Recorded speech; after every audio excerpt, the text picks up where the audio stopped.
Hətta deyərdim ki, bugün həm də xəngəl havasıdır günü. Bəli, xəngəl havası, xüsusilə də Zaqatala mətbəxindən danışırıqsa, bu xəngəlini xüsusilə diqqətinizə çatdıraq. Və elə canlı bağlantımız var Zaqataladan. Əməkdaşımız Nigar Davudova bizi gözləyir. Nigar, salam, sabahın xeyir olsun. Buyur, biz səni eşidirik.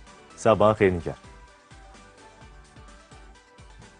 Bəli, biz sizi hal-hazırda Zaqatala rayonundan salamlayırıq. Bildiyiniz kimi Zaqatala rayonunun çox fərqli, qədim və maraqlı, dadlı təamları var ki, onlardan birisi də bizim hal-hazırda sizi tanış edəcəyimiz bu xəngəli yeməkdir. Bildiyiniz kimi Zaqatala dağlıq ərazidə yerləşir və bu bölgənin xüsusilə fərqli xəmir yeməkləri var ki, burada qış ayları çox soyuq, sərt keçdiyindən məhz xəmir yeməkləri daha isti, daha tox tutur. Buna görə də bu bölgənin xəmir yeməkləri xüsusilə məşhurdur. Məhz bu xəmir yeməyi hal-hazırda bu xəngəli adlanır. Gördüyünüz kimi bu xəngəli necə hazırlanır desək, sadə qaydada xəmir məhz yoğrulur. Daha sonra isə bu qaydada yayılaraq üzərinə yapışmaması üçün yağ sürtülür. Daha sonra isə məhz bu xəmir yarpaq xəngəli formasında kəsiləcək. Daha sonra bəs nə olacaq? Bu xəmiri belə qeyd edək ki, kəsildikdən sonra yarpaq xəngəli xüsusilə buğda bişiriləcək. Buğda bişirilməsinin əsas səbəblərindən birisi isə və bu yeməyi daha maraqlı edən nüanslardan birisi isə bu xəmir yeməyinin qaxac əti üzərində bişirilməsidir.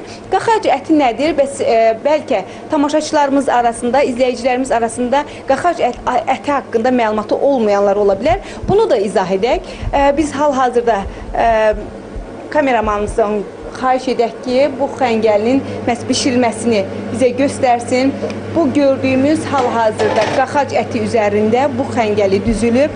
Qaxac əti bəs necə hazırlanır? Bunu da qeyd edək ki, xüsusilə payız aylarında qaxac əti adətən xırda buynuzlu heyvanların, istəyə görə təbii ki, iri buynuzlu heyvanların ətindən də hazırlanır. Payız aylarında duzlanır. Bəzən isti havada, bəzən isə şaxtada qurudulur və bu da ətin daha uzun müddət saxlanılmasına və fərqli yeməklər hazırlanmasına imkan yaradır.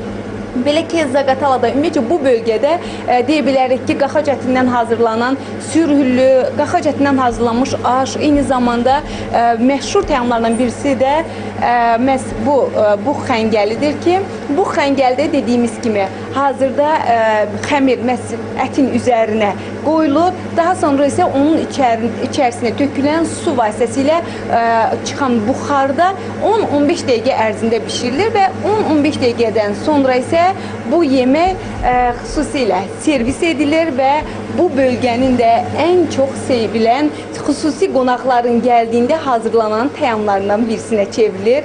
Bizim isə Zaqataladan çatdıracaqlarımız, xüsusilə bu xəngəlinin vətəni hesab edilən Muxax kəndindən çatdıracaqlarımız bu qədər. Söz yenidən sizdədir. Var olasan, çünki həqiqətən də bu görüntüləri izləyəndə çox ləzzətli bu xəngəlinin hazırlaması, bəli, həqiqətən də adamın səhər-səhər iştahı açılır.